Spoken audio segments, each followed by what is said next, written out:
Selamat siang, perkenalkan nama saya Katarina Ayu Puspitasari. Di video kali ini saya akan memaparkan laporan hasil penelitian skripsi kakak alumni Universitas PGRI Palembang, Prodi PG PAUD yang berjudul Hubungan Metode Bercerita Terhadap Kecerdasan Bahasa Anak Usia Dini 5-6 tahun di TK Pertiwi Tanah Abang, Kecamatan Semende, Darat Laut. Skripsi dibuat oleh Sari Santika, Program Studi Pendidikan Guru PAUD, Fakultas Keguruan dan Ilmu Pendidikan Universitas PGRI Palembang tahun 2020. Disetujui oleh pembimbing utama Dr. Evia Darmawati MPD Cons dan pembimbing pendamping Roma Dona Noverina SPD MSI. Disahkan oleh Dekan Fakultas Keguruan dan Ilmu Pendidikan, Ketua Program Studi Pendidikan Guru PAUD, Melinda Puspitasari Jaya MPD. Kecerdasan bahasa anak adalah suatu hal yang penting untuk dikembangkan sejak awal atau anak usia TK. Karena kecerdasan bahasa anak merupakan salah satu aspek perkembangan anak usia dini. Kenyataan di lapangan masih ditemukan beberapa anak belum berkembang sebagaimana mestinya metode bercerita dan bahasanya. Kecerdasan bahasa anak kelompok B di TK Pertiwi, Tanah Abang, Kecamatan Semende, Darat Laut, belum berkembang secara optimal.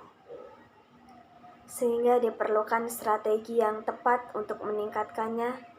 Tujuan dalam penelitian untuk mengetahui adalah hubungan metode bercerita terhadap kecerdasan bahasa anak usia dini. Bab pertama, pendahuluan. Latar belakang. Pendidikan anak usia dini memiliki prinsip belajar melalui bermain. Dalam proses pembelajaran, guru diharapkan memilih metode pembelajaran pun harus tepat agar mengarahkan pada hasil yang optimal sesuai dengan tujuan.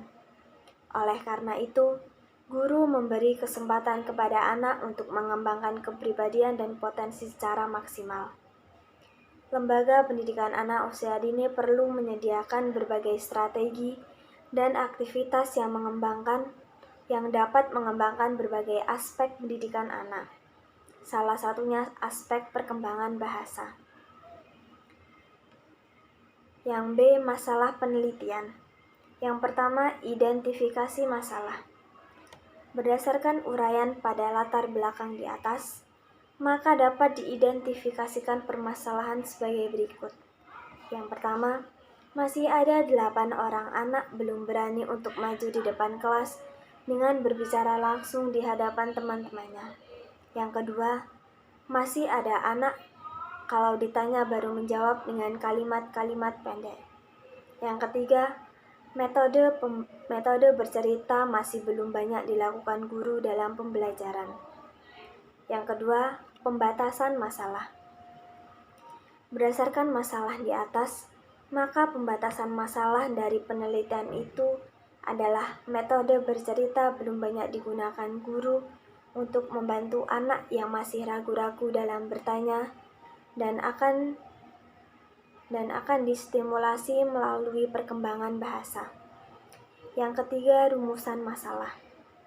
Berdasarkan latar belakang, identifikasi masalah dan batasan masalah di atas, maka rumusan masalah dalam penelitian ini adalah apakah ada hubungan metode bercerita terhadap kecerdasan bahasa anak usia 5-6 tahun di TK Pertiwi, Tanah Abang, Kecamatan Semende, Darat Laut.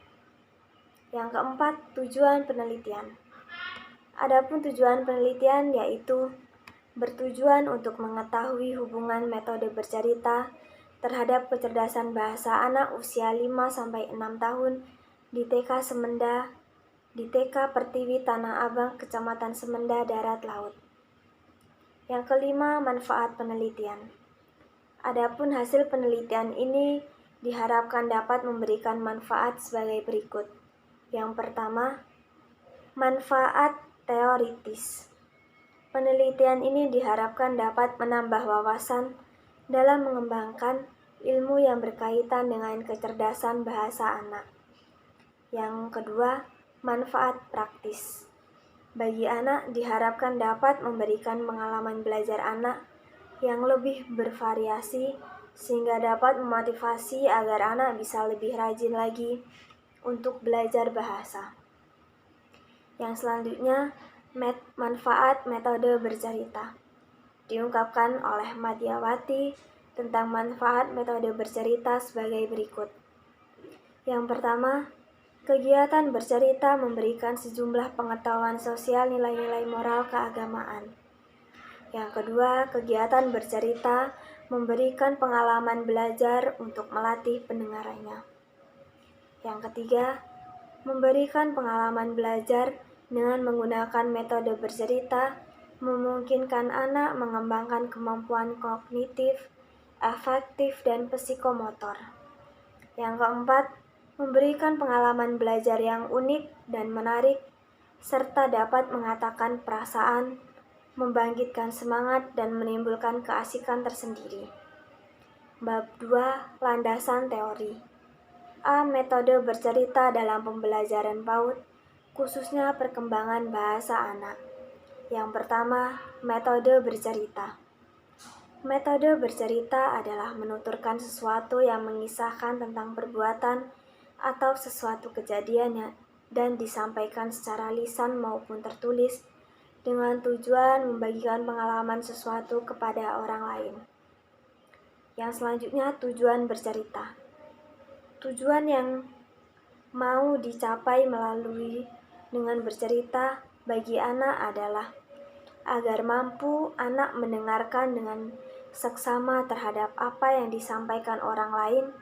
Menurut Rizaldi, mengungkapkan tujuan bercerita yaitu yang pertama, menanamkan pesan-pesan atau nilai-nilai moral, sosial, dan agama yang terkandung dalam bercerita. Yang kedua, guru memberikan informasi tentang lingkungan fisik dan lingkungan sosial yang perlu diketahui oleh anak lebih jauh lagi. Yang selanjutnya, jenis-jenis cerita anak. Ada beraneka ragam judul cerita anak seperti yang diungkapkan Rahayu sebagai berikut. Yang pertama, cerita rakyat. Yang kedua, cerita realistis. Yang ketiga, cerita sains. Yang ketiga, biografi dan cerita keagamaan. Adapun jenis-jenis cerita anak menurut Rosdiana sebagai berikut. Ada cerita jenaka, dongeng, fabel, legenda, dan mitos. Yang B, kecerdasan bahasa. Yang pertama, pengertian kecerdasan bahasa. Kecerdasan bahasa adalah kemampuan menggunakan kata-kata secara efektif, baik secara lisan maupun tertulis. Menurut Hughes, kecerdasan linguistik kemampuan menggunakan bahasa yang untuk menyatakan gagasan tentang dirinya dan memahami orang lain serta untuk mempelajari kata-kata baru atau bahasa lain. Kemudian Devi, bahasa merupakan kemampuan yang digunakan dalam berkomunikasi dengan orang lain atau orang sekitar, di mana ungkapan perkembangan bahasa anak menurut Madyawati. Yang selanjutnya, kajian terdahulu yang relevan berdasarkan hasil penelitian terdahulu yang telah dilakukan peneliti DEPI yang berjudul Pengaruh Penerapan Metode Bercerita Terhadap Peningkatan Keterampilan Berbahasa Anak Usia Dini. Yang selanjutnya, kerangka berpikir atau konseptual. Berikut adalah gambaran kerangka berpikir dari penelitian ini sebagai berikut. Kondisi awal anak belum berani untuk maju ke depan kelas. Masih ada anak yang kalau ditanya guru menjawab dengan kalimat pendek.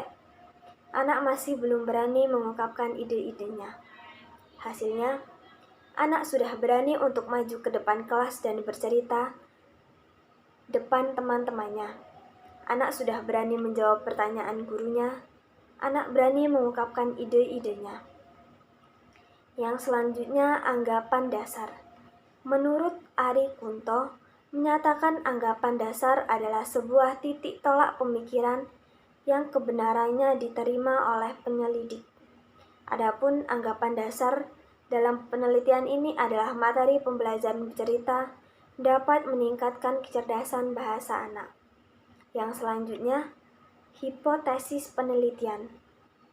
Menurut Sugiono, hipotesis merupakan jawaban sementara terhadap rumusan masalah penelitian, di mana rumusan masalah penelitian telah dinyatakan dalam bentuk kalimat pernyataan. Dikatakan sementara karena jawaban yang diberikan baru didasarkan pada teori yang relevan, belum didasarkan pada fakta-fakta empiris yang diperoleh melalui pengumpulan, dan hipotesis dalam penelitian ini adalah adanya hubungan metode bercerita terhadap kecerdasan bahasa anak usia 5-6 tahun di TK Pertiwi Tanah Abang, Kecamatan Semende, Darat Laut tahun 2019. Tidak adanya hubungan metode bercerita terhadap kecerdasan bahasa anak usia 5-6 tahun di TK Pertiwi Tanah Abang, Kecamatan Semende, Darat Laut. Ada hubungan metode bercerita terhadap kecerdasan bahasa anak usia 5-6 tahun di TK Pertiwi Tanah Abang, Semende, Darat Laut. Yang selanjutnya, tingkat perkembangan bahasa. Tingkat perkembangan bahasa anak usia 5-6 tahun pada lingkup perkembangan menerima dan mengungkapkan bahasa, yaitu A. Anak dapat menjawab pertanyaan lebih kompleks. B. Anak dapat menyebutkan kelompok gambar yang memiliki bunyi yang sama. C. Anak dapat berkomunikasi secara lisan melalui pembendaharaan kata, serta menguasai simbol-simbol untuk persiapan membaca, menulis, dan berhitung. Yang D. Anak dapat mengerti perintah secara bersama, mengulang kalimat yang lebih kompleks. Demikianlah hasil pemaparan laporan hasil penelitian skripsi dari saya. Mohon maaf bila ada salah kata. Terima kasih atas perhatiannya. Saya ucapkan selamat siang, sekian, dan terima kasih.